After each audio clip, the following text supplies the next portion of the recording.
Tema kita hari ini adalah tema untuk bagaimana berupaya untuk qalbi, hati itu bisa bersih, bisa bersyukur, bisa dengan ikhlas beribadah. Itu kunci. Apabila dalam kehidupan ini kita melangkah suatu perbuatan yang baik, tidak kita tanamkan ke dalam hati kita dengan ikhlas, juga timbul suatu penyakit. Contoh, tadi sudah disampaikan, Ustaz Haji Muhammad Al-Kabir MPD tadi sudah disampaikan dengan permasalahan.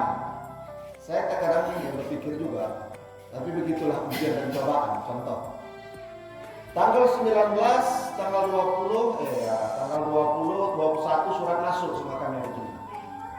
Minta disikapi masalah ada satu perkumpulan. Satu perkumpulan itu dia rumahnya dia sekat-sekat. Sampai lebih kurang 9 kamar, 11 kamar begitu. Lalu anak gadis, janda, perempuan orang, suami orang bergabung di situ. Masyarakat resah, membuat pengaduan kepala desa lanjutkan kepada MUI. Saya tidak lanjuti kepada Kapolsek. Lantas kami jam 2 turun bersama Kapolsek ke lokasi. Jadi setelah di sana memang mereka itu tidak lagi berkeinginan kadang-kadang untuk nikmat di rumah dia sendiri, tetapi dia lebih nikmat di situ. Rata-rata kita temukan ya berpakaian tidur dan segala macam. Oleh karena itu, dengan permohonan masyarakat, dengan desakan masyarakat, akhirnya mereka menyatakan angkat tangan. Sang pemimpin siap memberhentikan. Maka saya berikan surat pernyataan tanda tangan ini untuk tidak lagi mengajarkan. Nah, maka banyaklah yang mengucapkan terima kasih. Tetapi kalangan kadang-kadang kita lihat, tidak saya sebutkan siapa, kalangan tertentu dalam internal kami juga itu menjadi masalah. Ya, masalahnya apa masalah?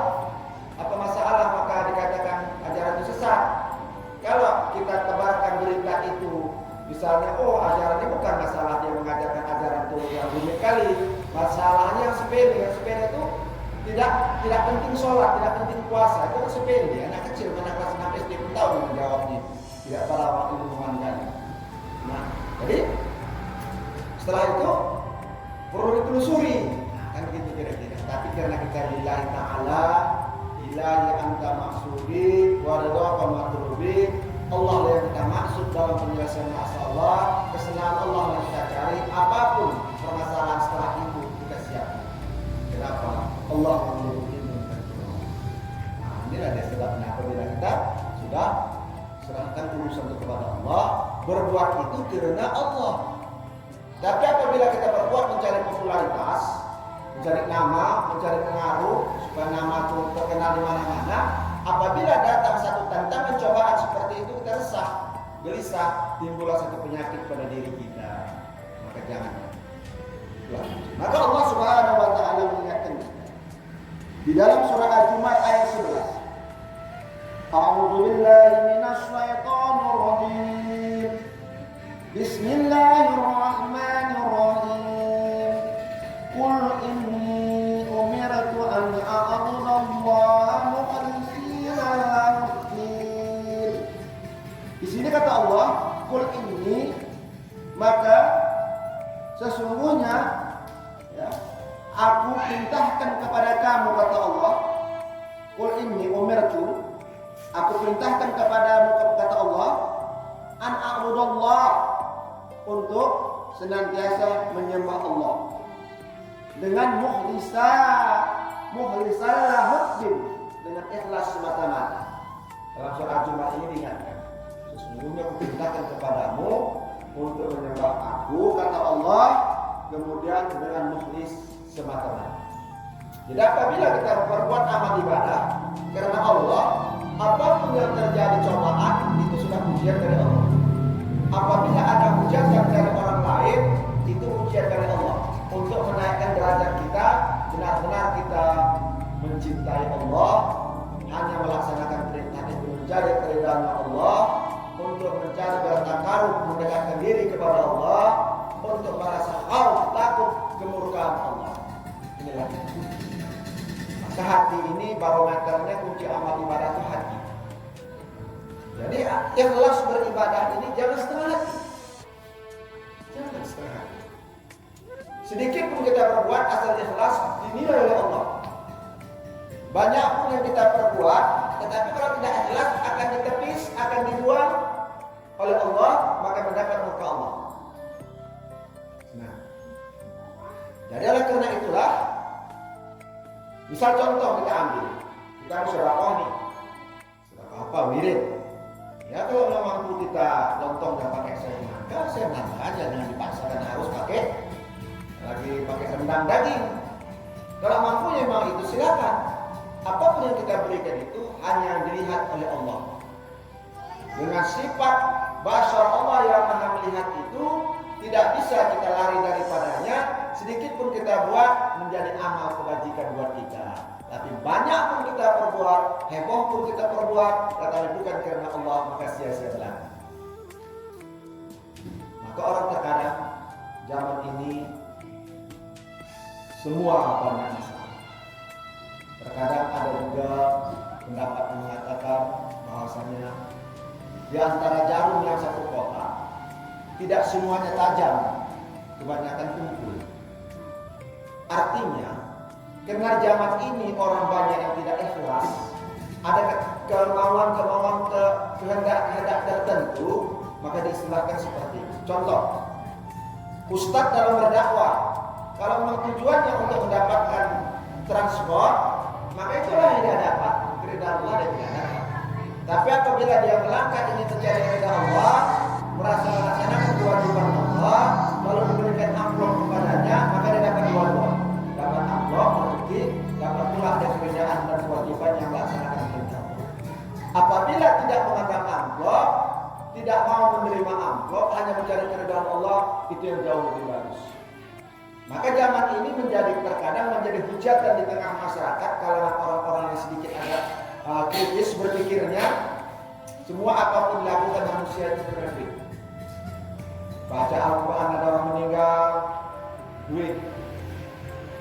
Menguburkan mayit, duit.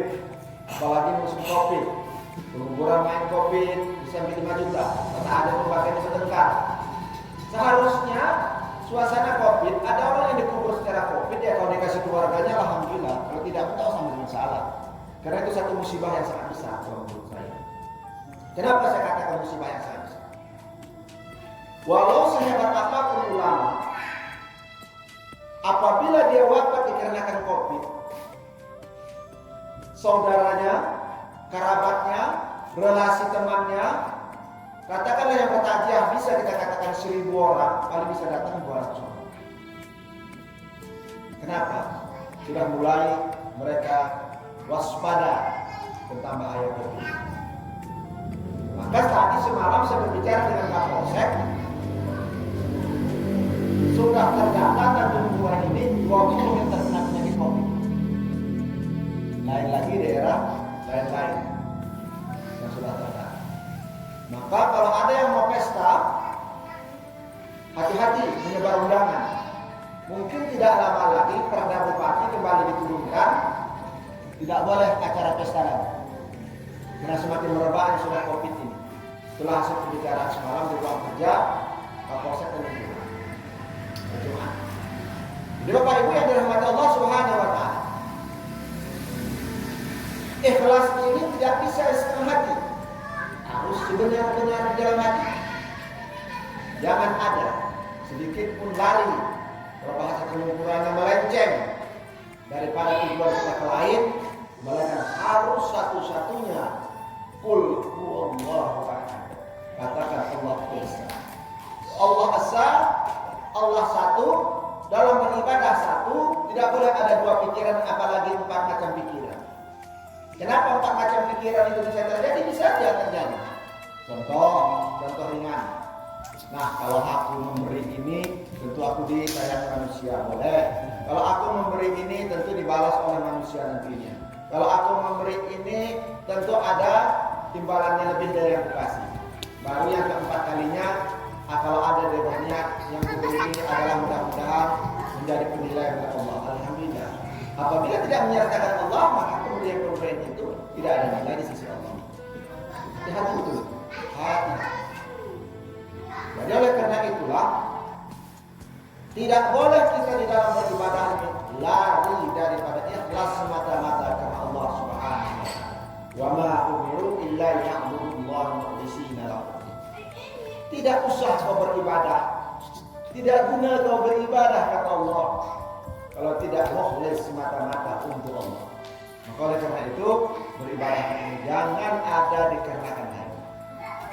Inilah yang terjadi terkadang kita ini tidak memahami di situ, maka kita itu merasa amal ibadah ini tidak perlu. Maka pengajian ini, ya kan? Barulah tahu kepala desanya bilang sama saya, kalau begini Pak Haji, kuperintahkan seluruh pendiritan sedesa yang kupimpin, kata kepala desanya, wajib mengaji setiap sebulan 2 kali setelah kecolongan peristiwa ini. Pertama kata kepala desanya, saya malu. Yang kedua, saya sadar ketika Pak Haji 1 jam lebih memberikan wejangan tausiah di hadapan puluhan orang dari jamaah, termasuk masyarakat yang menuntut peristiwa itu, hampir termenung mendengar yang Pak Haji sampaikan. Kayaknya mereka baru mendengar kaji itu seperti itu. Kenapa? Karena mereka mudah dipermainkan. Udah tak guna kita sholat, cukup dengan ingat saja kepada Allah. Kalau yang mau sholat silakan, kalau tak mau sholat pun tidak masalah. Nah, penting ada ingat kepada Allah. Jadi sementara kita di dalam beragama ini, ya, banyak yang hafal tahlil, tetapi tidak paham makna. Padahal jelas ketika kita dalam tahlil itu dijelaskan, alladzina yu'minuna bil ghaibi wa yuqimunas shalah. Sesungguhnya orang yang beriman, yang yakin dia sudah kepada agama Islam, yakin Allah menciptakan dirinya dan dia beserta isinya, ya, percaya kepada yang gaib. Apa yang gaib itu? Ada surga, tak nampak tapi pasti kita menikmatinya kalau beribadah. Ada neraka, belum pernah kita melihatnya, tapi buat orang yang durhaka kepada Allah yang tidak mau melaksanakan perintah Allah, bahkan mengerjakan larangan Allah. Ada azab kubur, ada malaikat yang menyaksikan kita ini. Tetapi karena kita mata masih terbatas, tidak bisa melihat malaikat yang lebih banyak datang daripada kita saat ini, ya. Maka ada kelak hari berbangkit, ada hari berhisab, hari akhir. Itu kan tidak dapat kita lihat sekarang, tetapi pasti adanya. Dari mana kita tahu? Kita harus beriman kepada yang gaib. Kalau sudah kita beriman kepada yang gaib, wa aqimus shalah, dirikanlah sholat. Tetapi mereka mengatakan tidak perlu sholat. Nah, tidak perlu sholat. Jadi inilah yang bisa terkadang penyimpangan ajaran itu. Ada yang sok pintar jadi guru, ada yang mau enteng saja. Cuman ada, maafkan saya perkataan saya ini, ada yang tersenyum saya ketika saya berikan sosial lebih kurang 1 jam di tempat itu. Jadi ini juga satu iktibar. Satu iktibar buat kita semua dan juga buat yang lain. Kenapa satu iktibar? Sudah selama 3 bulan mereka itu di rumah itu macam kucing dengan tikus. Makan pun suami dibuat asal adanya. Tidur sudah tak sama lagi, orang banyak di rumah yang mengajari istri dan anak gadisnya tadi. Kenapa? Menjadi iktibar pula buat suaminya. Kenapa saya katakan buat iktibar dengan suaminya? Kalau suaminya pergi 4 bulan, istrinya pun merana. Paham Bapak itu merana? Jangan kita memenang sendiri. Istri masih muda, tinggal selama 4 bulan. Orang masih normal. Nah, ketika dia ditinggal oleh istrinya, walaupun tidak rutin 3 bulan, dia sibuk dia. Jadi kalau saya pikir 4 bulan ditinggal suami begitu lama, masih usia masih muda, itu juga satu hal yang perlu dikaji ulang. Tidak saya katakan salah, tetapi perlu direnung ulang, perlu dipikirkan. Terkecuali sudah kakek-kakek nenek-nenek, ditinggal setahun tak masalah lagi berada bersama istri. Ini gitu. Jadi saya tersenyum ketika memberikan nasihat. Tapi saya kira sasaran itu adalah sasaran kepada meluruskan masalah ini, tidak melebar kepada hal yang itu tadi. Dalam hati saya berpikir seperti itu. Inilah dia, maka kita harus benar-benar menurut Al-Quran dan hadis, dan benar-benar kita menjalankannya menurut tunjuk ajar dari Allah dan Rasulullah. Siapa yang salah?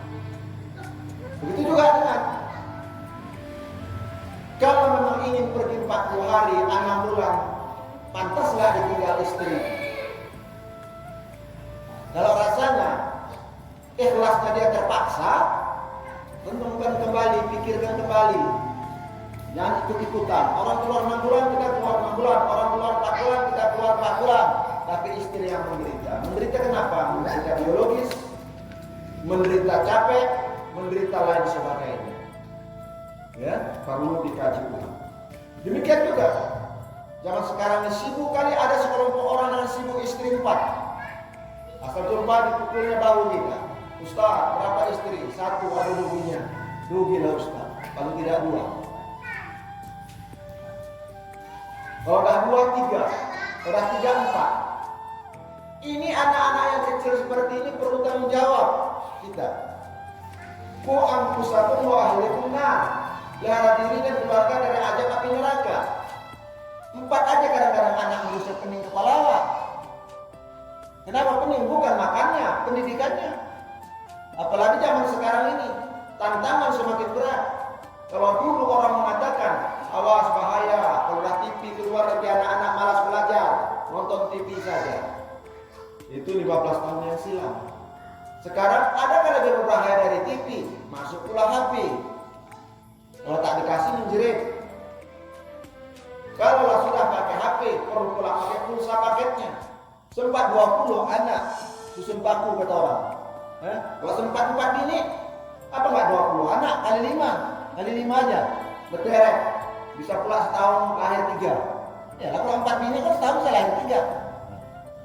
Kalau 1 bini kan mungkin setahun lahir 3. Kalau 1 bini, kalau 4 bini, istri 1 tahun lahir 3. Dalam waktu 6 tahun saja sudah anak hampir 20. 6 kali 4, 24 kan? 6 kali 3, 18 anak. Berderet itu anak tangga. Hari raya bingung membelikan bajunya.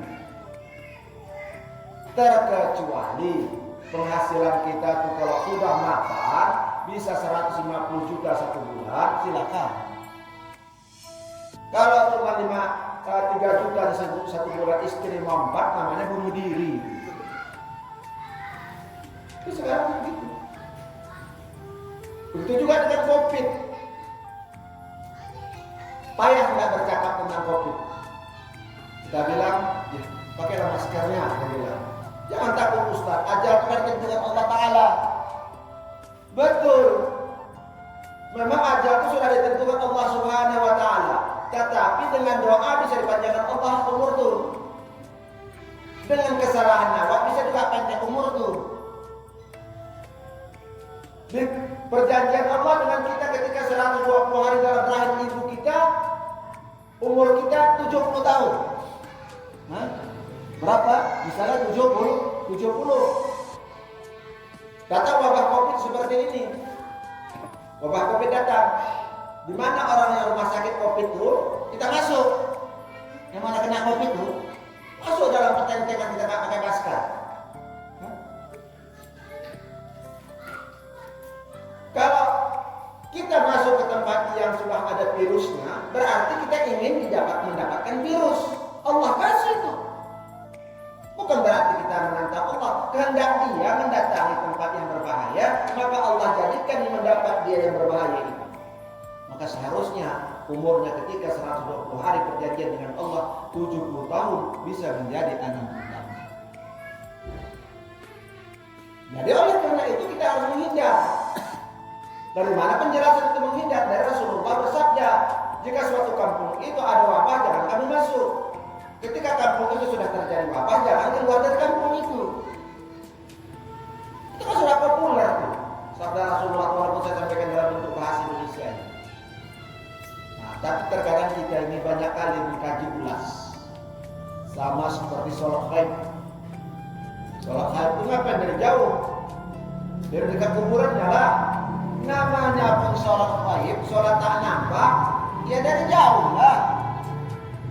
Memang kalau dikubur pun tak nampaknya lagi kain putihnya dia bersama mayat itu. Tetapi yang dimaksud sholat haid itu sholat haid yang tak nampak dari mayatnya dari jauh. Berarti bisa di atas kuburan, bisa di tempat yang jauh. Tetapi berdebat, sholat haid itu harus di atas kuburan. Kalau di kuburan itu masih banyak wabah di situ, berarti kita mendatangi wabah. Walaupun dalam istilah medisnya virus corona itu sudah jauh dari induknya, dari mayat kita, dari orang yang dikenainya tadi. Tetapi mana tahu ketika sang pengubur itu lengket di bajunya, tinggal pula di dekat kuburan tuh, datang awak ke situ, masuk ada lubang hidung awak, kan? Maka sholat gaib itu bisa dilaksanakan demikian. Memang kita paling suka berdebat. Paling banyak orang buat suka masalah supaya dia dikenal orang. Tetapi terkenalnya itu membuat dirimu berat buat diri. Jadi inilah kita dalam beribadah ini kita mesti hati-hati. Pertama kuncinya ikhlas. Kedua harus untuk mendapatkan ikhlas itu dengan ilmu. Bagaimana upaya untuk ikhlas? Kuncinya di hati, bukan pada mulut. Oh, aku tidak ikhlas lagu ini. Tidak, kuncinya di hati. Walaupun terkadang kita bernampak orang macam pamer, tetapi kalau ada maksud tertentu, misalnya maksud tertentu itu, kalau memang tempat sholatnya di situ dia sholat sunat, ya udah, bukan berarti dia pamer. Tetapi sebaiknya sholat sunat itu tempat yang terlindung. Tetapi tempat yang terlindung rasanya kurang nyaman, boleh di tempat yang agak nampak orang, bukan ada masalah. Yang penting di hati. Allah melihat hati. Oleh karena itulah kita dalam beribadah pertama ikhlas, untuk mempelajari ikhlas dengan ilmu. Dari ilmu telah kita latih supaya ikhlasnya beribadah atau berbuat apapun melalui hati, bukan melalui kata dan mata. Bapak Ibu yang dirahmati Allah Subhanahu wa taala. Selanjutnya, di dalam kita melaksanakan amal ibadah ini, jangan tinggalkan ulama. Jangan tinggalkan. Berilmulah sama yang memang ahlinya. Ilmu itu memang diajarkan melalui firman Allah dan hadis Rasulullah Muhammad SAW. Jangan kena aku, jangan kena pikiran, jangan kena perasaan. Jangan pula kena dibuat sendiri. Oh, dibuat sendiri. Ya, nanti orang bisa banyak simpati sama aku. Betul lah. Ketika hari Jumat kemarin saya tengok Landungan sudah berumur 70 tahun. Gurunya tadi berumur 40 tahun. Diciumnya lah tangan gurunya tadi. Nah, saya hormatnya kepada guru tadi. Nah, si guru pun tahankan ya tangannya tadi dicium-ciumi. Jadi oleh karena itulah sama.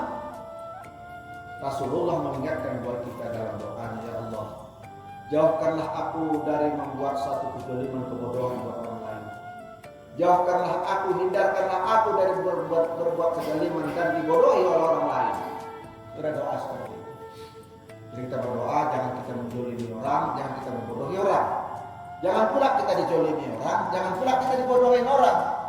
Dalam tema kita minggu yang lalu sudah kita bicarakan itu dalam surat Al-A'raf ayat 199 itu, hendaklah kita menjauhi, menghindar daripada orang-orang jahilin. Tema kita hari ini adalah ikhlas. Ikhlas semata-mata beribadah, jangan karena lain, karena Allah. Surah Al-Ikhlas sudah menjelaskan, qul huwallahu ahad, kata Allah. Besar tiada beranak dan tiada yang satu dalam beribadah kita, tidak ada yang lain. Tidak ada karena apa-apa, hanya karena Allah. Bapak Ibu datang ke tempat ini pengajiannya karena Allah. Susah-susah kita dalam menafkahi anak karena tanggung jawab kita kepada Allah. Susah kita menyekolahkan anak karena tanggung jawab kita kepada Allah. Tidak ada satu hadiah yang paling mahal, paling bernilai diberikan orang tua kepada anaknya adalah ilmu. Jangan lain, bukan lain. Nina dikasih kau tanah 2 hektar, jualkannya perai. Apalagi anak tadi gatal, jualkan untuk kawin boleh. Ya kan? Nah, macamnya itu. Tapi kalau ilmu kita hadiahkan kepada dia, Nina, belajarlah, belajar dengan ilmu. Dengan ilmu kau cari harta, dengan ilmu kau mendekat dengan Allah menciptakan alam semesta. Dengan ilmu lah kamu bisa bertakaruf kepada Allah menciptakan dunia beserta isinya. Dengan insya Allah dengan ilmu pula lah kau mendapatkan berkah rezeki. Nah, apabila kita ikhlas kepada Allah, maka Allah memudahkan segala urusan. Yang lain. Saya teringat dulu kisah ada orang Banjar, arung-arung kalau bahasa Karongnya, kalau bahasa Jawanya guyuk-guyuk nanam padi. Itu daerah kejadiannya di sana, Sungai Lipat, daerah Pangkalan Susu. Mereka itu kumpul 10 orang. Zaman dulu 10 orang. Tanam padi semua 1 hektar 1 orang. Panen padi berdamai. Siapa yang pergi haji dulu? Dikasih yang duha berangkat. Bagi rata 10 orang tadi. Kalau misalnya ongkos 35 juta, 3.500.000 satu orang. Tanam padi lagi, karena padi darat ini zaman dulu bisa setahun 3 kali. Kalau padi sawah setahun 3 kali, kalau padi darat bisa 2 tahun 3 kali. Panen yang kedua cukup, siapa yang berangkat? Gak ya, berangkat 10 tahun, 7 tahun sudah 10 orang bisa pergi haji. Ini dia. Jadi kenapa padi ditanam itu gak dimakan tikus? Karena memang sudah niatnya untuk bertakwa kepada Allah, menjalankan rukun Islam yang kelima. Kemudian yang kedua, di situ berlaku sudah dijalankannya perintah Allah, wa ta'awanu 'alal birri wat taqwa. Bertolong-tolonglah kamu dalam kebajikan dan takwa. Kemudian Allah nyatakan pula kalian itu adalah bersaudara. Kalau hadis Rasulullah, al-muslimun akhul muslim. Kalian itu sesama muslim bersaudara. Maka berkasih-kasihanlah kalian, berkasih-kasihan mereka. Cara mereka adalah alon-alon, ya kolektif tanam padi bergiliran pergi haji. Kenapa? Dia itu menyertakan Allah. Ini kita tidak. Tanam padi, suka hati, melupakan Allah. Begitu banyak panen kita katakan sama orang karena ahli kita, karena kepandaian kita, karena perawatan kita. Bukan. Pertama kali adalah pemberi Allah, perawatan adalah dari kita. Ini dulu. Belajar pun gitu, mengamalkan agama nih. Alhamdulillah, puasaku tembus 1 bulan. Ucapkan dulu alhamdulillah. Kenapa kita ucapkan alhamdulillah? Karena kita melaksanakan perintah puasa itu yang baru kita kerjakan adalah satu yang dipadukan Allah kepada kita kerjakan. Karena kita mencintai Allah, ingin mendekatkan. Begitu juga dengan puasa-puasa sunat, kita lakukan karena kita ingin dicintai Allah, karena Allah dan karena Allah. Maka ikhlas ini kajian tak bisa dibuang.